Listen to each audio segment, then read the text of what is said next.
Hello song piu la nau te da main ko na man jing oi nam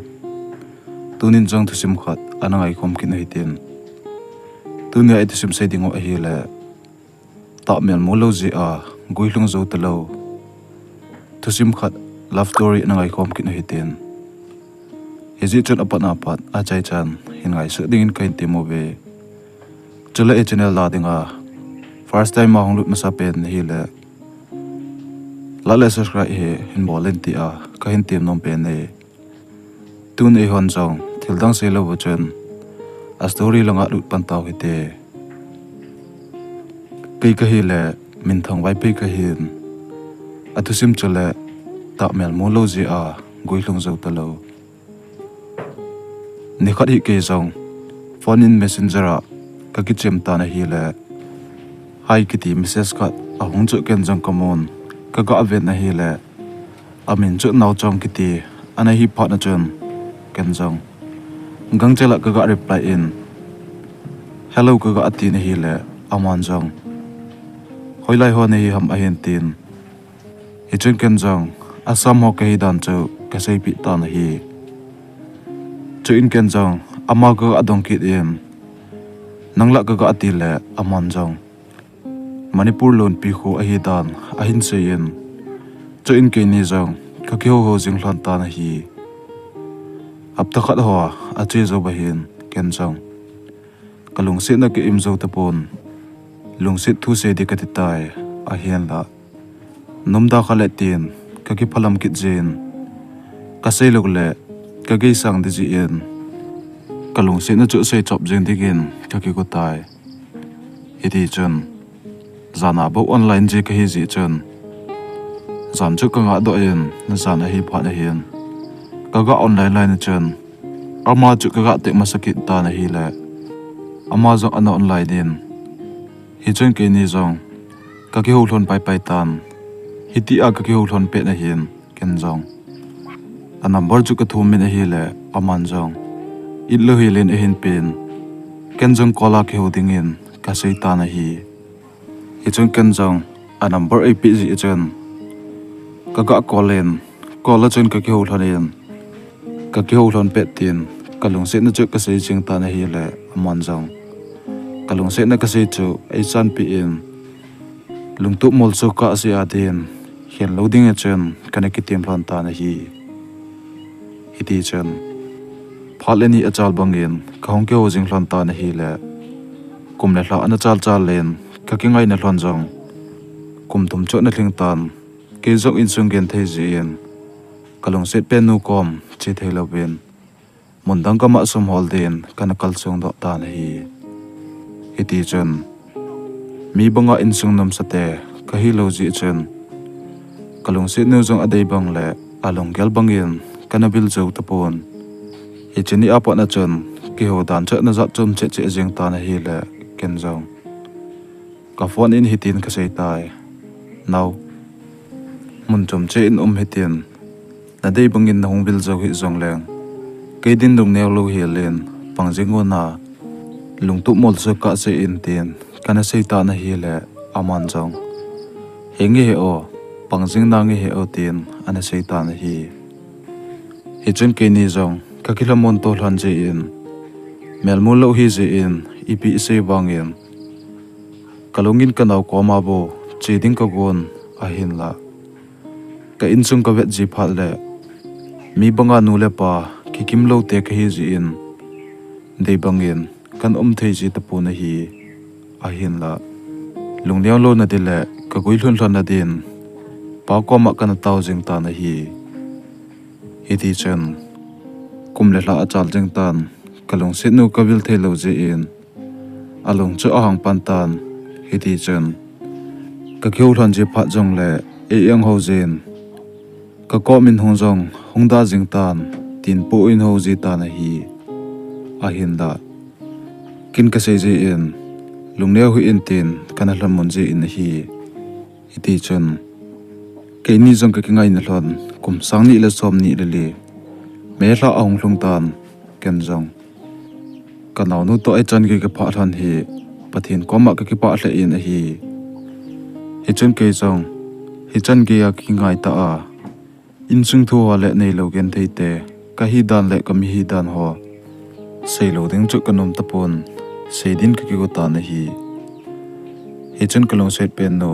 naw chang to kheu di kal chu ka nga la hle jing tan hi ti a ka nga le lai ta en aman jang kol chu a hin bolen kola chen ka kheu lon ban ta na hi hi ti a ka kheu lon chunga hian ken jang sei da ka kut ho ka sei ta na hi le ama jang chom khat chu athip be en hi chen ken jang anum lo ba hitam ti a ki phalam ta le za cha ta kompe na hin e hin don bulien he no le pa hin dong nge a hin te tan hi le ken jang hingi hin dong in lang ipi igel hon ham nin chei pi ki no na ten ka ki bai la hlonin mangpa chu ka ki thot tu hlan ta na hi azing ni ko ong hlun ni a hin ka ga kol in hi le aman jong kol chu a hin lan he otin lase pumin ein ho kita na hi le ke jong kalung don je in ipi tu ham naw ti a ka ga dong in hi le aman jong heo he no le he pa in nang ding in ei phat sa hlon poi ti a hin se chen ke jong kamin a kon mitli apot lam jong halloween kana ta na hi chen ken jong ka don but in now chen le zo phat sa lo hi le I bakalo ding ham ka gen thei pu na ho a thon ding hitam ti a ka sei le aman jong heo lungneu hi in nang tai lo koi matang anga chulpong e tin ei hlamon in hi a hin la keidin hi chen apat lunggel gen theina le pul daunan hin kho kamang jing ta na hi le hiti a hin ko kaman lai ta a hin ni khat hi mi min kiti kaloi khat to ka ki hu hlan ta na hi le aman jong laini naw chong thu khat a hin seitan ken jong ka ki ngai dan hon le anu le apan ei phat sa lo dan ka sein a hi le aman jong ke jong naw chong in ei hin kolen hitin a se ji kanei ba de tai a hin tin hi le ken jong koi ham ji ti pa chu tin ka dong ta na hi le ka he poe a ko komo hi le a kilometer a hin sei chen kalungin adang akilang tapon itidana a hi le nang tai lo koi madang anga chulpunge ti an sei ham khati la tin kele ke khaki gel ta na hi a hin la alang khana ka gel le naw changin hiti a ase di chu kata asan kit pu na hi hiti chen phatom khat jo ba hin naw chon chu ka ga kol in hi le kol chu pick up tapon ken jong abel vela ka kol ba nga hin a pick tapon hi le hiti alung leng bai ta a hin ko kaman jing lai hin message kat a hong hin ka ga aben hi le kalung sit pen naw chong a hi phat na hin message chu kasim ta na hi le hitin a hin sei tai heo ni ngai damo ke mi dang anga jinei kha kana hi tai lung sit te ni ngai damo na a hin tia a hin thot ko mo phat na chen a I ti a thisu le kap thei lo pa chu hetman lovin kala e hong dan ka thli chu asu do pai na hi ken chung lung na cha sa en message chu reply ka bolen I bola na kitip na le na te sei chang se le nei lamon na ho na mil ching hitam ti a ka sei le aman jong heo nei ngai damo ima zo se ke themo ji a hi ten ahong kap ta na hi le alang khana ka gel le hiti dingin ka gel thei pon alang khana ka gel kit le ata am ole ei dai khat ham tin po kala ji in hi chen ken jong epi hele kola ki ho pe le ke he chen tan te tin kol dingin ka koi tai a jingin ken jong kol ka ga abol ta na hi le a pick up tapon hi chen ken jong ka kol pakit ni na hi le a hin pick in a hin la ka gel to bang lovin ka naw o na hi tapon pasal khat o ka za pha na hin ka lung tan ta hello nang koi na ka ga ti le ke ji pa ka hi a hin tin hi chen ken jong naw chong ji pa ni ham ti a ka do le hengi in ti pha na chen